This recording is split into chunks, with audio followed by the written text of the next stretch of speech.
Olá, meus amigos, sejam todos bem-vindos ao canal Lógica na Mente. As biomoléculas fundamentais da vida são conhecidas como polímeros, como proteínas, DNA e RNA, ou seja, são cadeias longas de unidades menores que são ligadas por ligações covalentes específicas.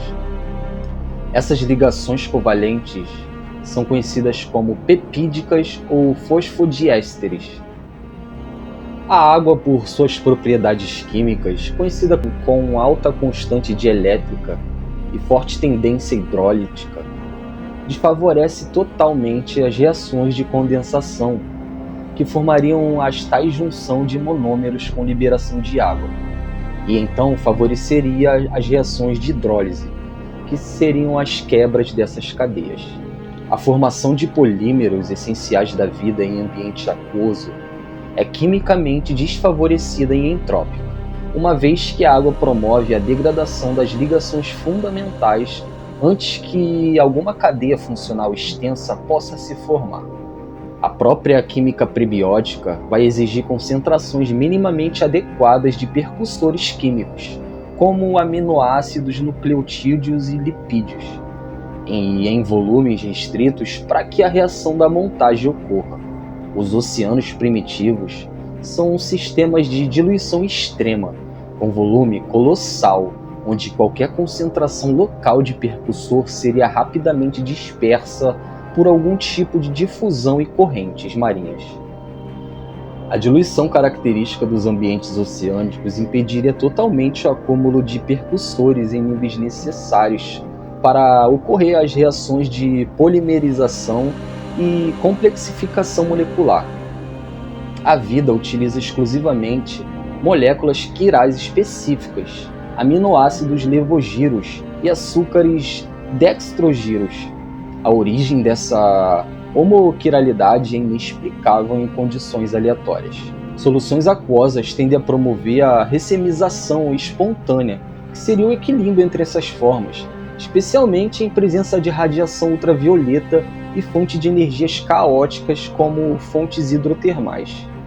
Então a lógica deixa claro que um ambiente aquoso primitivo promoveria a perda da homoquiralidade necessária para a funcionalidade biológica, eliminando então qualquer viabilidade de percussores úteis à vida.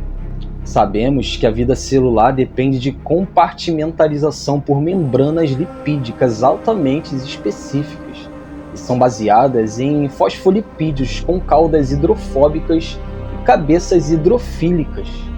A formação espontânea de micelas ou vesículas em água é possível, mas tais estruturas são instáveis em presenças de sais, flutuações térmicas e agitação mecânica, que são condições típicas de oceanos primitivos. Uma análise lógica e extensa mostra que a água oceânica primitiva impediria a estabilidade de compartimentos funcionais necessários para segregar reações bioquímicas e iniciar processos evolutivos celulares. Você já ouviu falar sobre a sopa prebiótica, que é um modelo clássico que assume que moléculas orgânicas simples teriam se acumulado nos oceanos, onde reações químicas então levariam elas à formação da primeira célula. Porém, esse modelo ignora o efeito de diluição oceânica, que elimina a concentração local necessária. O modelo ignora o efeito de diluição oceânica e elimina totalmente a concentração local necessária. O modelo negligencia a impossibilidade de polimerização em soluções aquosas. O modelo também assume que biomoléculas complexas poderiam sobreviver em ambientes de alta radiação ultravioleta e flutuações de pH, o que contradiz estudos de estabilidade química. Também existe o outro modelo, conhecido como o modelo da fonte hidrotermal, que é um modelo que vai propor que a vida teria surgido em fontes hidrotermais submarinas, onde o calor e minerais catalisaram as reações.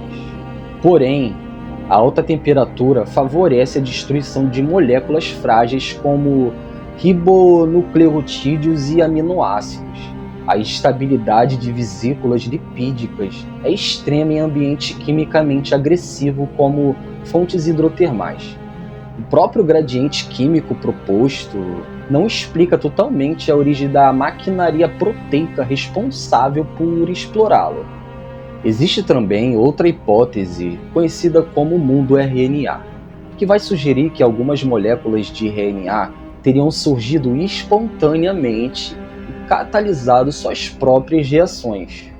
Porém, através da lógica e de alguns estudos avançados, conseguimos compreender atualmente que a própria polimerização de nucleotídeos em RNA é termodinamicamente desfavorável em água. O RNA é quimicamente instável em solução aquosa, especialmente em condições salinas e de temperatura variável. A biogênese do RNA requer mecanismo de seleção de nucleotídeos específicos e controle de quiralidade, que são incompatíveis com os cenários oceânicos. Agora preste atenção na comparação que eu irei fazer com ambientes anidros ou semissólidos, que são algumas alternativas mais plausíveis.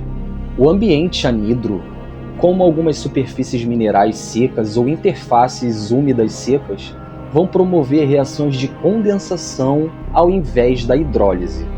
Tais ambientes permitem totalmente a microcompartimentalização natural, criando então gradientes e zonas de concentrações que são favoráveis à química prebiótica. Estudos em argilas e basaltos demonstram claramente que certos minerais catalisam reações de polimerização em condições parcialmente úmidas, mas não em soluções completas. Ambientes anidros ou parcialmente secos oferecem condições físico-químicas muito superiores para a própria polimerização e estabilização da biomolécula do que ambientes oceânicos. A origem da vida exige a formação espontânea e estabilidade de polímeros, homoquiralidade, compartimentalização e controle ambiental.